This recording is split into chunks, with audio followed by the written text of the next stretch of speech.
What do you think about Buddy Hield moving on, and where do you think he potentially moves on after he does get traded from Indiana? Yeah, it seems like it's something that kind of came out of left field. Like we were just having a discussion a week ago, talking about who's starting between him and Ben Mathurin, and now it's like it kind of came out of nowhere. He's somebody that obviously every contending type team would want on their roster, just because he's one of the best 3-point shooters in the league. He's been that since the day he stepped into the NBA. Like he's just so elite from downtown, which is why I was kind of excited to see him with this Pacers team, because they're a team that we expect to be exciting this season, maybe make a playoff push.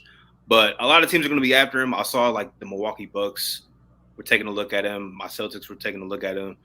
I would just expect any team that's in that contending realm to at least throw their name in the hat, see if they can snag Buddy Hield, because he's a type of role player that could change a team from being on the cusp of a championship to really making him like a serious championship team, just because of his elite skill set as a 3-point shooter. So it might take some time though, because we're just getting like training camps about to start and stuff.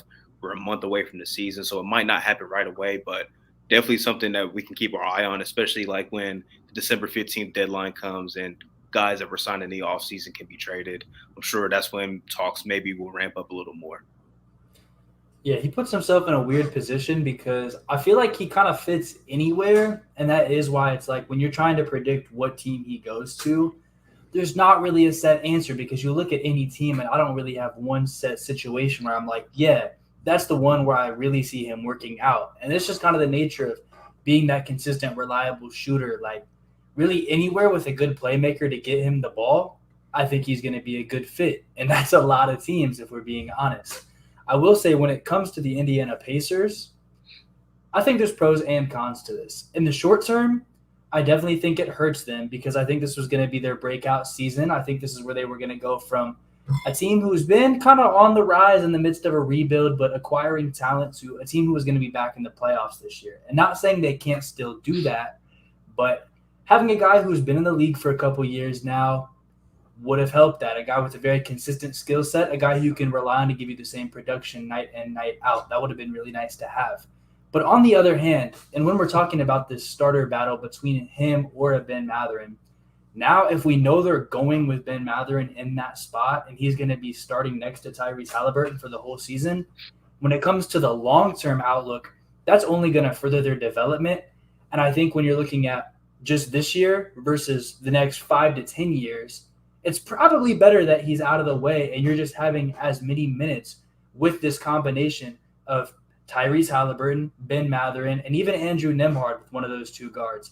Having those guys all playing together, building their chemistry, continuing to win together and progress together as a team, I think is only going to help their chances. And even just in lineups, just having even their front court players playing with these guards who are going to be around long term, building that team for the future is probably the best long-term outlook for them, even if it might cost them some wins this season. Yeah, I like that point, Gabe. It's definitely a move that sets them better for the future, puts them in a situation where those guys are going to play together more. And reality of the situation is Buddy Hield is just likely never going to be around once they were that competitive of a team. They would still be good over the next year or two, or maybe even 3 if he re-upped for a couple of years. But at their best, Buddy Hield was never going to be on this roster. But Tyrese Halliburton very well could be. So could Ben Mathurin. Hell, even Nembhard could be at this point. So a lot of those guards are going to start to get their minutes, and they're going to likely get more young assets back for this, whatever it may be. It might be a couple of seconds. It might be a first. It might be a young player. Whatever it may be. There's a few different ways it could go, but it's going to be some amount of future assets, which for a team that is still not very far from trading away Domantas Sabonis, from trading away Malcolm Brogdon, continuing to bring in more young assets is only going to be more of a positive for them. Like we said, he could go a lot of places, but team that he's been talked to go to a lot over the past 12 months is the Lakers. This is the type of trade that like is possible, and here's more young assets. Get a couple of picks. Maybe you get a Jalen Hood-Schifino, another young asset guy who you can bring in and just continue to bring in more assets to this young team. They're not going to get anything amazing from Buddy, but Buddy's not around long term. If they don't want to pay him or he doesn't want to stay, then that's another valid option. Raptors is another team he's been rumored to. There's just more assets they can bring in, right? So I think it's a win-win situation for them here in the long term. Like you guys said, this year it probably hurts the win total a little bit, but in the long term, they're going to get to further the development, and they're probably going to get a few more young assets out of it as well. I don't hate that Laker trade. And if the Lakers were able to do that, that's a stamp type move. Like, this team, if healthy, can win a championship for sure.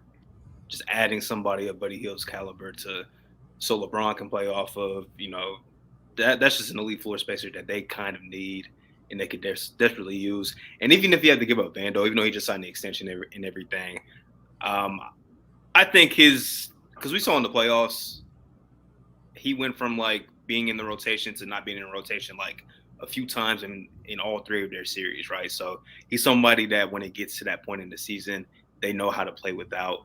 And I would probably rather have that floor spacing that Buddy Hield can provide. So I don't hate that trade at all for both sides, really, because Vando going to Indiana, we just talked about last week.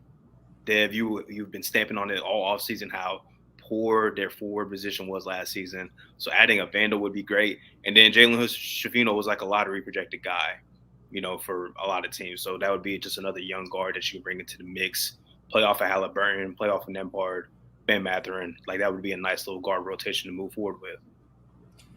Yeah, I think for the Lakers, like regular season wise, doing something centered around Vanderbilt for Hield is probably more of a lateral move. But really, when you mentioned that playoff time and how Vanderbilt really got played off the court, it's like you can really only go up because say even Buddy Hield had some crazy shooting slump and he ended up getting played off the floor. At that point, it's still a lateral move. And nothing else they gave up was really that much of value. So I think it's a low-risk, high-reward situation, if anything. Now, that Raptors trade, y'all know how I feel. I want the Raptors to go into that rebuild. So I do not want to be trading for a Buddy Hield, even though they're not really getting off of, like, young talent to do that in that mock trade. But either way, if they're getting off of pieces, I would rather it be for a young player or picks or just some sort of future type asset rather than a player like a Buddy Hield. But with that said, if that was a trade in addition to a possible Damian Lillard trade that could be on the horizon, that's a different conversation. Now, how I feel about that trade, we will discuss a little bit later. But I want to say if you do that like Buddy Hield trade with the current construction of the Raptors roster, I'm not with that. Because like I said, a team that gets Buddy Hield, I think should be a team that has a good playmaker to get him the ball. That's going to be when he's the most effective. The Raptors are not really that team. They don't have that star-level playmaker. The Lakers, on the other hand, they do. It's LeBron. And, I mean, when it comes to driving, kicking to shooters, he's done it for 20 years, and I know he can do it with Buddy Hield.